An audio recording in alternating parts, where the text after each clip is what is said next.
ইতিপূর্বে আমি তোমাদের সঙ্গে শেয়ার করেছিলাম ভিডিওটা যে গাছ থেকে মেহেদি পাতা ছিঁড়েছি। আজকে হচ্ছে যে আমি দেখো চুলে মেহেদি পাতা লাগাচ্ছি এবং এই মেহেদি পাতার ভিতরে আমি অনেক কিছু দিয়েছি, সেটা হচ্ছে তোমাদের সঙ্গে একটু শেয়ার করি। মেহেদি পাতা, তারপরে হচ্ছে যে মেথি, অ্যালোভেরা, তারপরে হচ্ছে যে তেল, তারপরে ভিটামিন, তারপরে ডিম, তারপর হচ্ছে লেবুর রস, পেঁয়াজের রস, তারপরে আরেকটা জিনিস দিয়েছিলাম, ওই জিনিসটার নাম এখন আমার মনে নেই।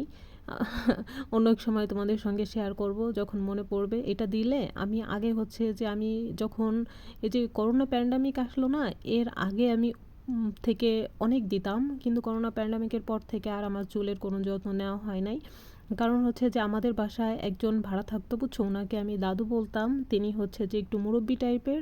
উনি হচ্ছে যে আমাকে ডেকে ডেকে আমার চুলে বেনি করে দিত, তারপরে খোপা করে দিত, তারপরে হচ্ছে যে আমি মেহেদি পাতা এনে ব্লেন্ড করে এইসব দিয়ে মিক্সচার করে রাখতাম, তিনি এসে আমার চুলে লাগাই দিত। মানে আমি লাগাইতে না চাইলেও উনি আমাকে খোসায় খোসায় বলতো, এই সুমাইয়া এগুলা করতে হবে, না হলে চুল নষ্ট হয়ে যাবে। তখন আমার চুলগুলো অনেক বেশি ছিল, আমি তখন অনেক ব্যস্ততা পার করতাম, যেমন ভোরবেলা 5টার দিকে বের হয়ে যাইতাম।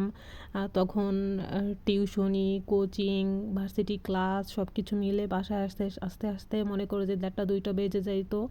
বাসায় এসে গোসল করে নামাজ পড়ে খাবার খেয়ে আবার চলে যেতাম, আবার তারপরে আসতাম, আসার পরে সেই সন্ধ্যার সময় তারপরে উনি আমাকে ছাড়তেন না। তারপরেও তিনি আমার চুলে তখন সেই সন্ধ্যায় রাত্রেবেলা দিয়ে দিত, বলতো যে সমস্যা নাই, না হলে চুল নষ্ট হয়ে যাবে, মেয়ে মানুষের দেখার সৌন্দর্যই তো হচ্ছে চুল।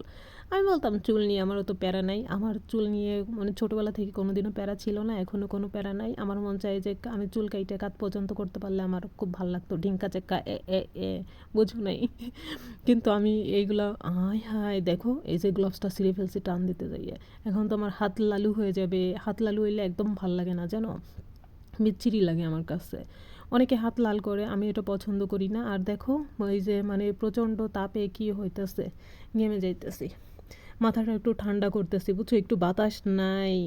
এটা হইলো বলো বন্ধুরা? এই ভিডিও করার জন্য তোমাদেরকে একটু দেখানোর জন্য আমি এই যে বাইরে আসছি, নাইলে তো আমি জীবনও বাইরে আসতাম না, রুমে বসেই দিয়ে টিয়া ফ্যানের নিচে থাইকা রিল্যাক্সে। কিন্তু তখন তো এই যে ভিডিও করলে এই যে ফ্লোরে পড়তো, আম্মু মনে করো যে কেউ কেউ করতো, বুঝো না। আর যে আমাদের যে হেল্পিং হ্যান্ড আছে ঘর মুছতে গেলে এগুলা পাইলে তখন আর রক্ষা নাই, মানে ওই সারাদিন বদর বদর করতে থাকে। অবশ্য আম্মুর পাওয়ারেই এমন করে, কারণ আমার আম্মু অনেক বেশি ভালোবাসে তাকে, ঠিক আছে, আমার আমার থেকেও মনে হয় বেশি ভালোবাসে তাকে। এই দেখো এই যে এক বাটি নিয়ে আসছিলাম, কিন্তু আমার চুল তো অনেক বেশি বড়, অল্প একটু তো হয় না, অনেক লাগে, বুঝছো, মনে হয় যে 5 মণ লাগবে। 5 মণ মেহেদি পাতা ব্লেন্ড করে মাথায় দিলে মনে হয় ঠিক হবে। তারপরে দেখো আমি কত সুন্দর করে লাগাচ্ছিলাম না, এই তোমরা সবাই আমাকে একটা ধন্যবাদ দিবা, ঠিক আছে? দেখো আমি কত সুন্দর করে লাগাইতেছিলাম, একটু নষ্ট হয়নি, অল্প একটু 1টা 2টা ফোঁটা তো নিচে পড়বেই, এটাই তো স্বাভাবিক, তাই না? অস্বাভাবিকের কিছু না। তো ফাইনালি হচ্ছে যে আমার চুলে মেহেদি পাতা লাগানো হয়ে গেছে। আর এদিকে হচ্ছে যে আহ, ইয়া হাসতেছিল এই জন্য যে জামাটা আমি এভাবে টেনে দিয়েছি, বলতেছে সময় তোমাকে প্রেগনেন্ট দেখা যায়। মজা করতেছিল, বুঝছো। তো হচ্ছে যে আমার চিরুনিটা কোথায় পাচ্ছিলাম না, কিন্তু এখন ভয়েস দিতে এসে দেখতে পাইলাম। জান্নাতুল দেখো আমার চিরুনিটা ওই পাশে ওইখানে রেখে দিয়েছে, ক্যামেরায় তোমরা হয়তো দেখতে পেয়েছো ভিডিওর ভিতরে। যারা যারা দেখতে পেয়েছো একটু কমেন্ট করে জানাও যে আমার চিরুনিটা কোথায়। আমার হারানো বিজ্ঞপ্তি, আমার চিরুনি খুঁজে পাওয়া যাইতেছে না। পরবর্তী নতুন ভিডিও দেখার আমন্ত্রণ রইল, টাটা।